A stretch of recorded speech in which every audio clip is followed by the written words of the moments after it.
High, welcome back to my channel Priyanka Ghosh. আজকে একটা topic নিয়ে ভিডিও করছি, যেটা কিন্তু তোমাদের সবার কাছে খুব ইন্টারেস্টিং হতে চলেছে আমি জানি, বিশেষ করে মেয়েদের কাছে। কারণ সমস্ত মেয়েরাই চায় যে তার ওয়েট যাতে নিয়ন্ত্রণে থাকে, অর্থাৎ ওজন যাতে নিয়ন্ত্রণে থাকে, তাকে যাতে দেখতে খুব সুন্দর লাগে, স্লিম লাগে, ফিট লাগে, এবং যাতে শরীরে এক্সট্রা চর্বি না থাকে বা শরীরে এক্সট্রা ওজন না থাকে। তো সেটাই আজকে আমি তোমাদের সাথে শেয়ার করব যে আমি কিভাবে আমার ওজনকে নিয়ন্ত্রণে রাখি। তো প্রায় লাস্ট 6 বছর ধরে আমি আমার ওজনকে নিয়ন্ত্রণে রেখেছি। আমার আগে ওজন ছিল 57 কিলো, এখন আমার ওজন 50 কিলো। তো আমরা সবাই জানি যে ক্যালোরি যদি আমরা মেনটেন করতে পারি তাহলে আমরা আমাদের ওজনকে নিয়ন্ত্রণে রাখতে পারবো।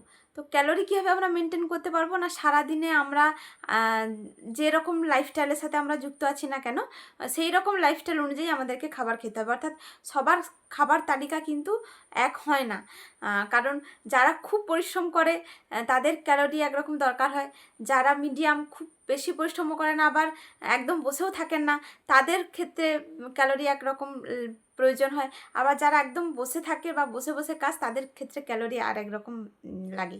তো সবার ক্ষেত্রে ক্যালোরিটা সমান নয়। তো সেই ক্যালোরিটাকে যদি আমরা মেনটেন করতে পারি তাহলেই কিন্তু আমরা আমাদের ওজনকে নিয়ন্ত্রণে রাখতে পারবো। কিভাবে আমরা মোটামুটি ক্যালোরিটাকে মেনটেন করতে পারি বা যেটা আমি করি সেটা তোমাদের সাথে শেয়ার করি। সেটা হচ্ছে যে আমি ডেলি সকালবেলা এক্সারসাইজের পর আমি ব্রেকফাস্ট ইনটেক করি, সেটা হচ্ছে ওয়ার্ল্ডের নাম্বার 1 নিউট্রিশন দিয়ে, সেটা হচ্ছে হার্বালাইফ নিউট্রিশনের ব্রেকফাস্ট আমি সকালবেলা ডেলি খাই লাস্ট 6 বছর ধরে। এবং তারপর আমি হেলদি স্ন্যাক্স হিসাবে এই 9টা-10টার দিকে যে কোনো ফল খাই বা ছোলা ভেজানো, মুগ ভেজানো, তো এগুলো খাই।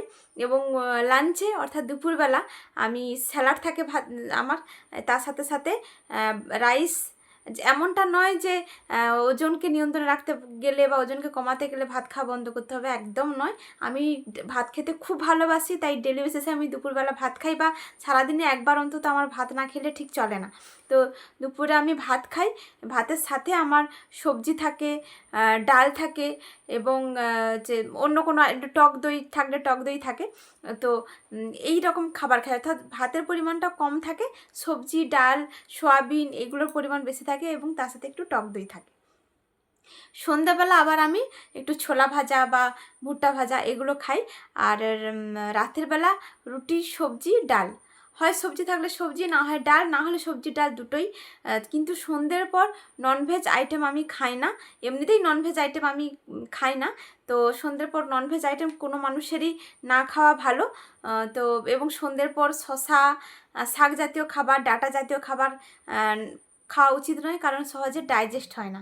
তো তোমরাও যদি মোটামুটি এরকমভাবে একটা মেনটেন করতে পারো, সকালবেলা হেলদি ব্রেকফাস্ট যদি ইনটেক করো, অর্থাৎ যার মধ্যে ব্যালেন্স নিউট্রিশন থাকবে, কারণ আমাদের শরীরের প্রয়োজন হচ্ছে সঠিক কার্বোহাইড্রেট, সঠিক প্রোটিন, গুড ফ্যাট, বিভিন্ন ধরনের ভিটামিন, মিনারেলস, এগুলো যদি আমরা শরীরকে দিতে পারি তাহলে কি হবে, আমাদের সেল তার প্রপার খাবার পেলে সেও খুব হ্যাপি থাকে, তখন আমাদের স্কিনও অনেকটা গ্লো করে, স্কিন ভালো থাকে এবং শরীর খুব ভালো থাকে। এবং তারপর যেগুলো আমি বললাম স্ন্যাক্স, লাঞ্চ, আবার ইভিনিং স্ন্যাক্স, ডিনার, এইরকম যদি মেনটেন করতে পারো তোমরা তোমাদের ওজনকে অবশ্যই নিয়ন্ত্রণে রাখতে পারবে, যেমন আমি রাখতে পেরেছি।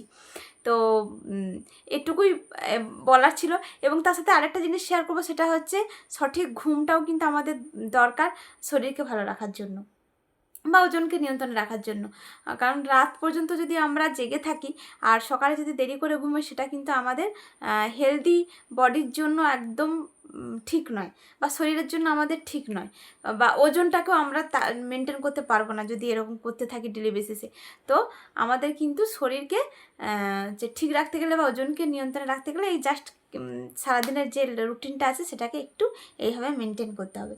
তো তোমরাও চেষ্টা করলে তোমরাও পারবে, এবং তোমরাও তোমাদের ওজনকে নিয়ন্ত্রণে রাখতে পারবে, দারুণ সুন্দর দেখাতে পারবে, স্কিনটাকেও তোমরা অনেকটা গ্লো করতে পারবে। তো সবাই খুব ভালো থেকো, সুস্থ থেকো। নেক্সট আবার কোনো ভিডিও নিয়ে তোমাদের সামনে আসছি।